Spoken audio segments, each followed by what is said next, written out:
Você já parou para pensar no sentimento que move as criaturas diante da morte de um ser querido? Se você nunca teve essa experiência, dificilmente conseguirá pensar devidamente. É que a morte ainda no Ocidente é uma grande hidra. As criaturas têm um medo terrível da morte e do morrer.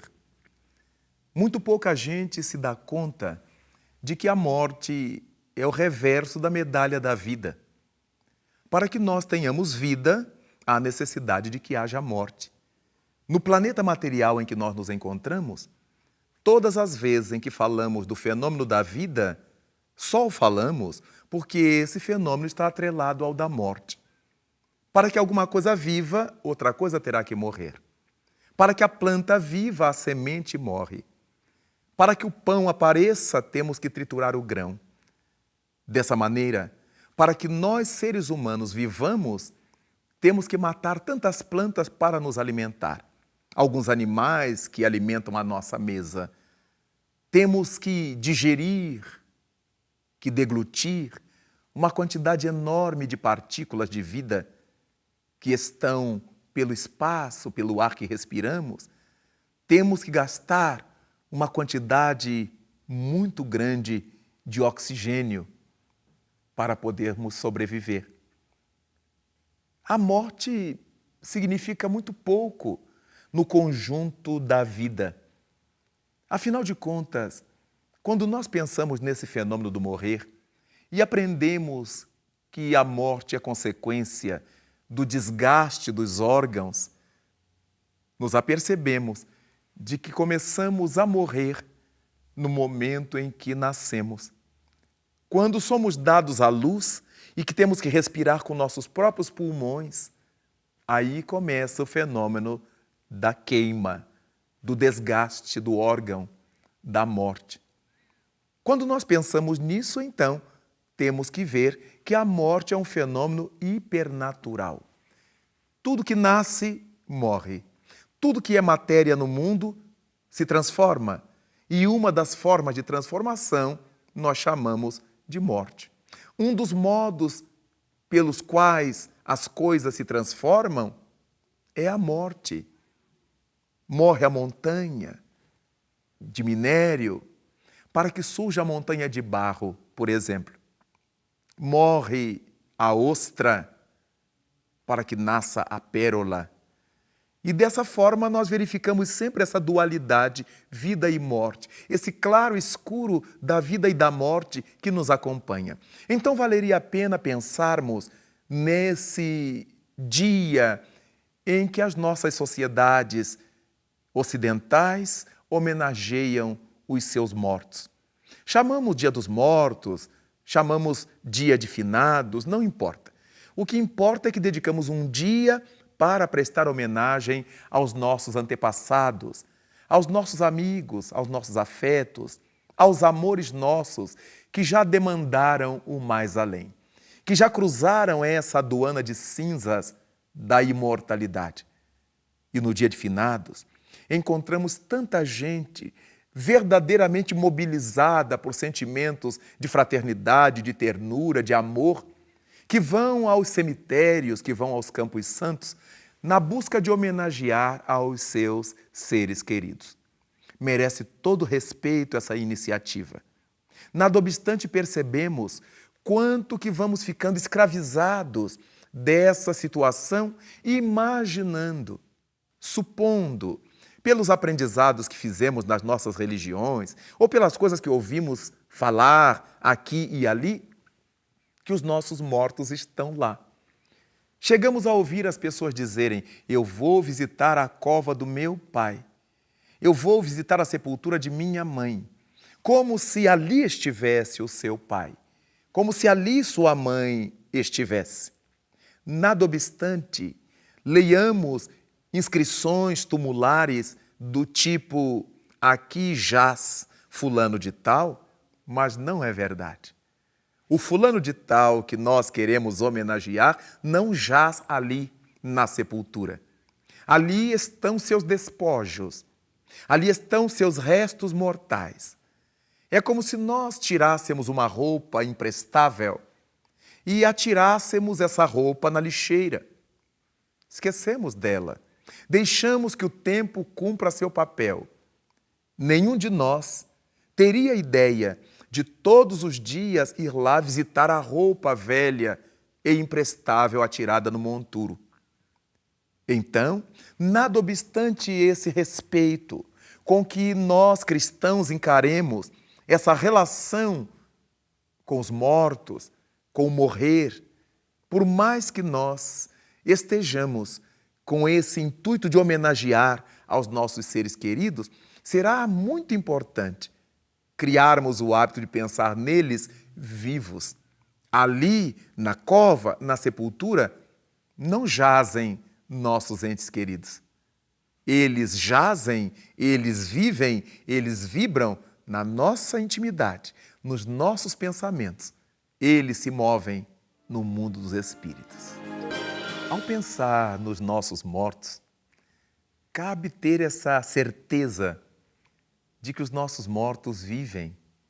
Eles não estão jazendo nos sepulcros. Imaginemos que coisa grotesca será imaginar nossos seres amados enterrados na sepultura com seus despojos. Vale a pena pensar numa gaiola vazia, donde o pássaro já se foi. Vale a pena pensar nisto. Então, o nosso corpo físico, durante um tempo mais ou menos largo, serve-nos de morada, serve-nos como uma gaiola, que ao mesmo tempo que nos ajuda a aprender, a crescer, também é um instrumento através do qual resgatamos aquilo que devemos em face da vida, coloquemos em ordem a nossa consciência com as leis divinas. Logo, o dia de finados, o dia dos mortos, deveria ser um dia, sim, de homenagem aos nossos seres queridos, mas de outra maneira. Aprendermos a fazer um levantamento de como se acham nossas disposições na vida. Se estamos vivendo de acordo com os ensinamentos de nossa mãe, de nosso pai, se os estamos homenageando, glorificando seus nomes, pelo tipo de criatura que sejamos, dignas, nobres, amigas, fraternas, operosas, dedicadas ao bem. Afinal de contas, de que outra maneira melhor nós poderíamos homenagear os nossos mortos?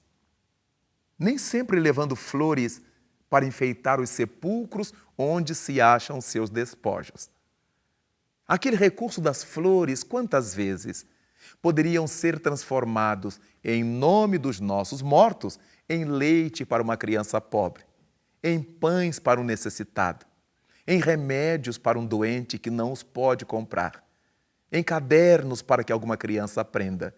Nós podemos converter aquela quantidade enorme de cera que compramos para queimar nos cemitérios, que não vai levar a lugar algum os nossos mortos, que não precisam de cera queimada.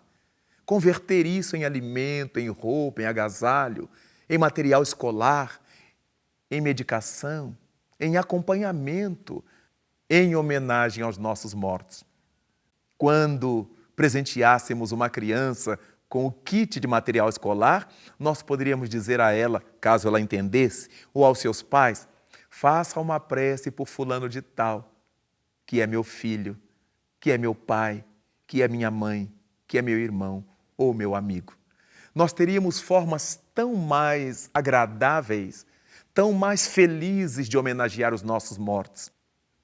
E cantar, e brincar, e nos alegrar como eles gostavam que nós fizéssemos. No além, eles continuam gostando.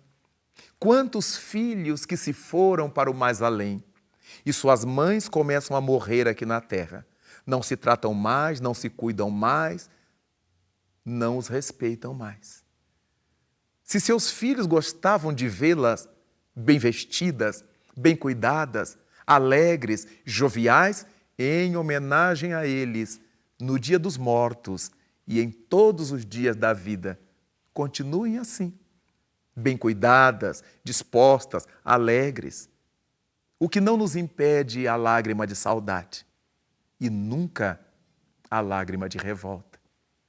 Se os nossos filhos gostavam de saber que nós estamos envolvidos em atividade social, em alguma atividade do bem, como voluntários, servindo numa escola, servindo num velhanato, num hospital, vamos continuar a fazer isto em homenagem a eles. Em nome deles, que de onde estiverem, nos aplaudirão, nos incentivarão. Se tivemos nossos entes queridos desencarnados em situações drásticas, pela drogadição, pelo vírus do HIV ou pelo suicídio, mais motivos temos de rogar a Deus por eles, de homenageá-los fazendo toda a cota de bem que nos for possível em honra deles. Não tenhamos qualquer mágoa deles. Não imaginemos que eles estejam perdidos para sempre. Nunca suponhamos que Deus os vá castigar por sua fragilidade. Porque Deus não é um juiz que sentencia. Deus é um Pai que ama. E certamente, se nós estamos fazendo as coisas boas para homenagear no dia de finados ou ao longo dos dias do ano os nossos amores que foram para o além por vias naturais ou por alguma enfermidade, o que é que não faremos para homenagear aqueles que saíram de maneira tão triste, tão lastimável da convivência com o corpo físico?